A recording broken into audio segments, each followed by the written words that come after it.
Next, we have Abhimanyu Acharya. And I'll just offer a content note for the next couple of readings that we have. Both of them address sexual assault. So do whatever you need to do to take care of yourself in light of that.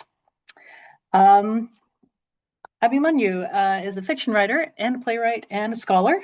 Has taught creative writing at the University of Toronto and King's University College.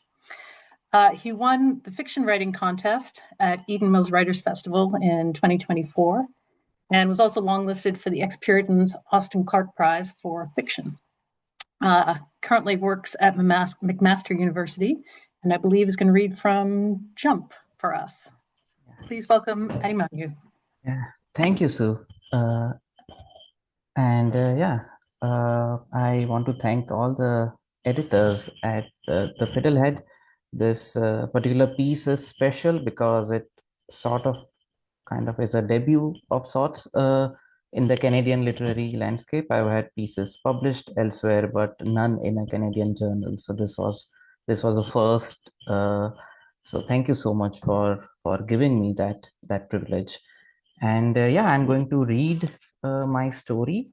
It's called The Jump, and it's a short story, so it will get over within 10 minutes, so you will get a sense of the whole piece.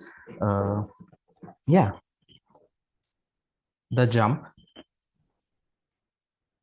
When Kevin said jump, I was already in the air. Before jumping, I had mechanically stretched my black and gray swimsuit to hide my butt cheeks, drawn in a lungful of air, and stared at the greenish blue of the water for what seemed like a flicker of a second. Then I jumped, only to realize that I should have waited for Kevin's signal first. Water splashed sideways, clearing the way for me. I could feel the chlorine in my nose, my ears, my tongue.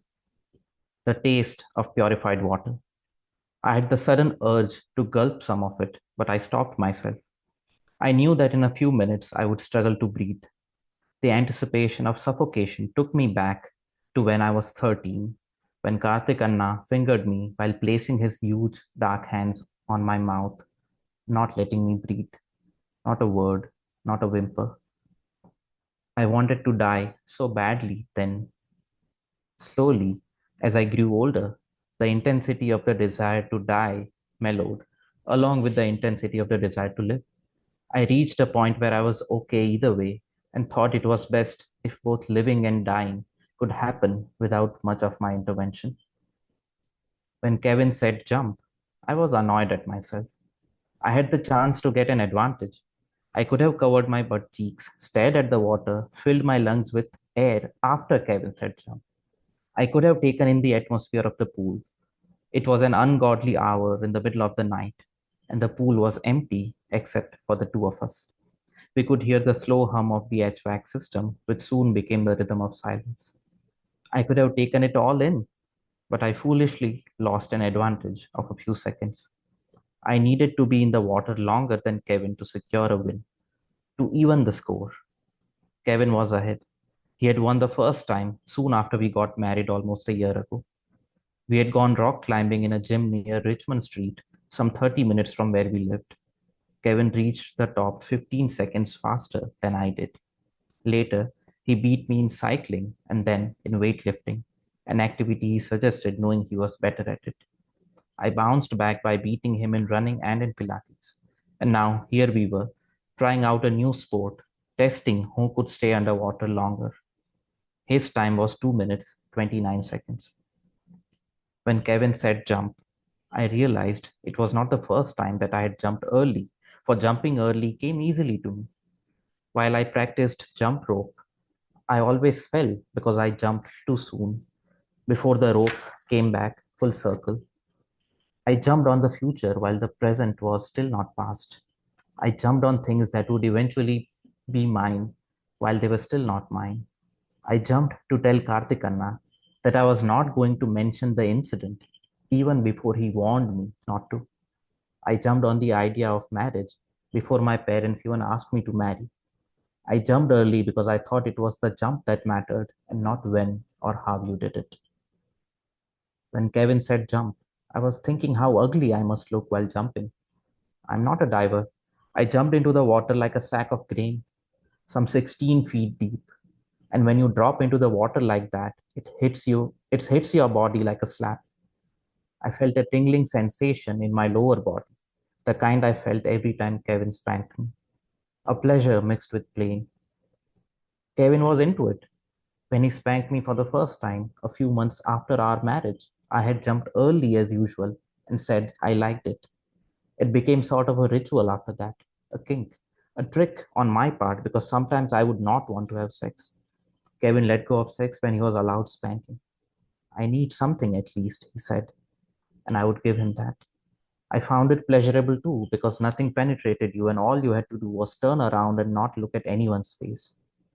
The day Karthik forced himself on me, I had to look at his face, the beard that covered his pimples, his lower lip violently tucked under the upper row of his teeth, his ruthless brown eyes, his sweat-marked brow. I could have closed my eyes. I could have hit him in the groin. I could have made sounds and perhaps Geeta Masi would have heard. I did nothing. It has been so many years and I have done nothing. After Kevin said jump, all 57 kilograms of my body came up to the surface with as much force and speed as I had jumped with. I kept my head down, careful not to fail again. Above the water was just Kevin, who had seen me fail many times, who was used to my failures and loved me nonetheless. It was unusual, the kind of love he showed me, considering ours was an arranged marriage and I had first met him only last year. He was tall, his smile formed a dimple, and he had a certain kindness in his eyes that I found rare. We bonded over our shared love for physical activities. A neat arrangement, the perfect formula for a happy marriage.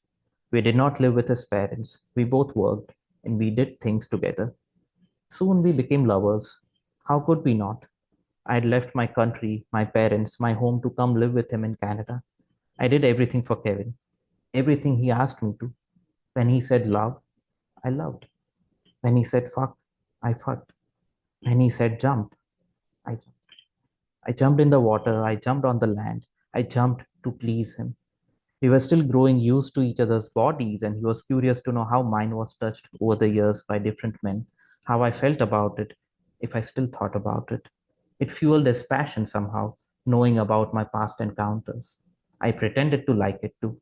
For him, I presented imaginary stories with other men as real, wishing with all my heart that the real ones were imaginary, until they almost came together painfully 2 days ago. When Kevin said jump, I was trying not to think of what happened 2 days ago.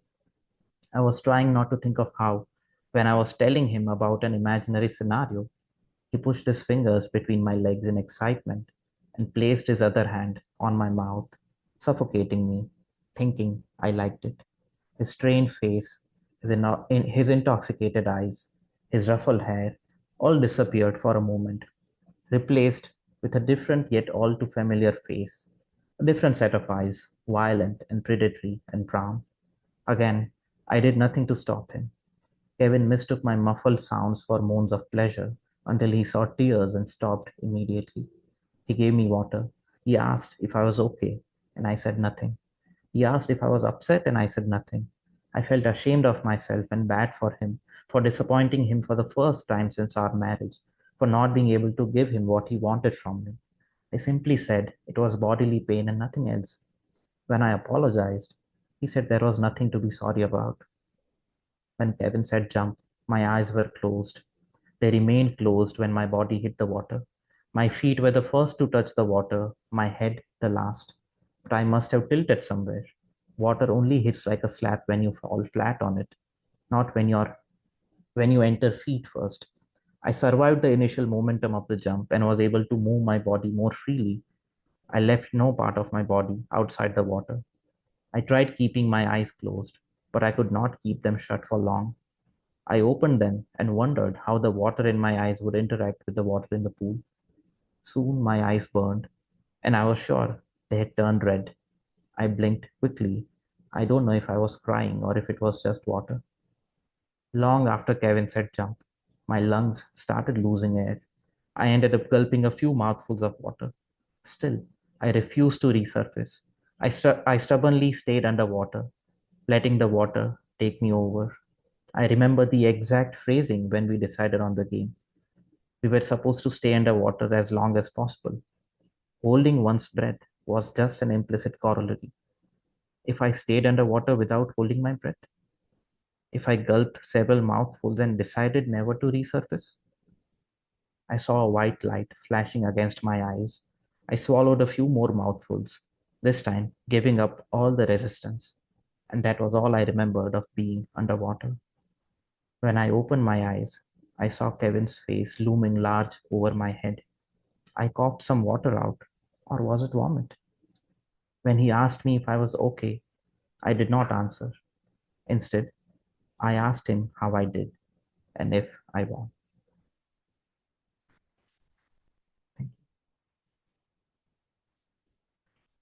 Thank you so much, Abhimanyu.